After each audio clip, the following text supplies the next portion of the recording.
aansee seenaa gabaabduu takkaan dubbachuu barbaada. Lafti fuul deebituun gad deebite gaara mul'ataa kanaa fi godinni Harargee ba'aa kun seenaa bilisummaa Oromoo keessatti guca bilisummaa jedhamu. Adda bilisummaa Oromoo kan jedhuun dura elemoo qilxuufaarraa jalqabee itti aansee marsaa 1976 achirraa jalqabee 70moota keessa warri adda bilisummaa Oromoo golgaa garaasaa keessa kaayyatee akka ilmoo daa'imaatitti keessa guddisee har'a Oromoo fi Oromiyaa keessatti hadhaadhiyyee ol baase lafa godina amma keessa jirru ona aaniyyaa kana sadarkaa duraati.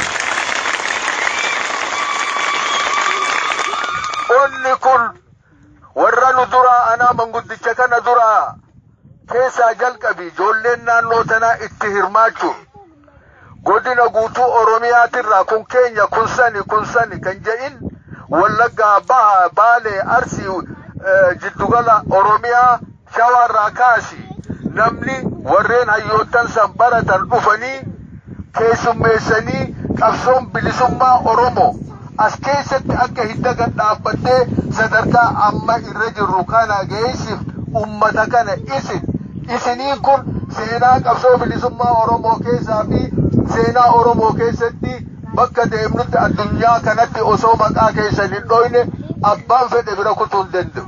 Kanaafuu ummata seena qabeessa kana keessaa dhalachuun keenya lulleen addunyaan ragguu deemnee haasawa goonu mataa ol qabannee akka boonnu nu godha. Kanaafuu lafa tana dhiira goota meeqa hayyoottan meeqaatu itti wareegame. Wareegama qaalii hayyoottan keenya gooroo tana kafalan keessaas dabree har'a nu bakka tana dhaabbadhee dubbachuu kiyyaaf rabbiin galatoomfadha. Hedduu gammachuu guddaatu natti dhaga'ama. Lafa tana akkuma beekamutti 70moota keessaa kaartaa Somaaleen irra kaayyattirraa kaasee Awaashii gad akkanuma Murii Baalee akkasumatti hanga Booranaatitti kaartaa Somaali galbeet jedhamu keessa ture. Yeroo kanarraa kaasi kanaafuu 70moota keessarraa kaasi lafti tun ija alagaa keessa galtee turte. Gaafa lafa tana keessa sossoonuu daggaltii lafa tana keessa hanga gaara leencaati keessa deemnee deemaa fi waa meeqa nyaachaa turre. Duuba laga majoo kana keessa boqqolloo garuu naajaa ummata adda bilisummaa Oromoo facaaftu warreen beektan ni beektan aanee so'aareefa rabbi rahmataa godhu. Ummata kana akkami qonna barsiifna jennee garruuf takka itti dhaabbattee boqqolloo qubaan akkana dur sussuuqan akka qotan warreen barsiisan keessa qaama tokkotti ijaarameetti laga majoo kana laga arramma alagaan irraa facaafattu kana qotamaa ture.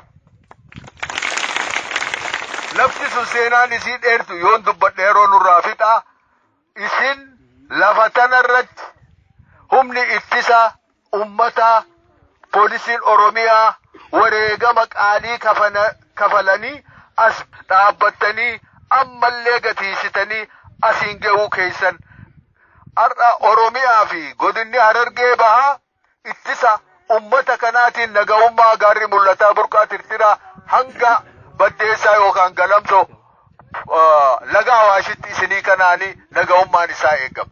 Silaa isin jabaattanii kana ittisu baattanii silaa isin jabaattanii warri cinaaksan jaarsoonii fi asumaan baabbileen hangi kun daangaan kun akkana ittisu baattanii Soomaaliin akka kaartaarra kaayyette sanitti har'a Awaash jirti sila. Oromoon har'a guutuu Oromiyaatitti daangaa ittisutti isiniin boonti nu jiraadha.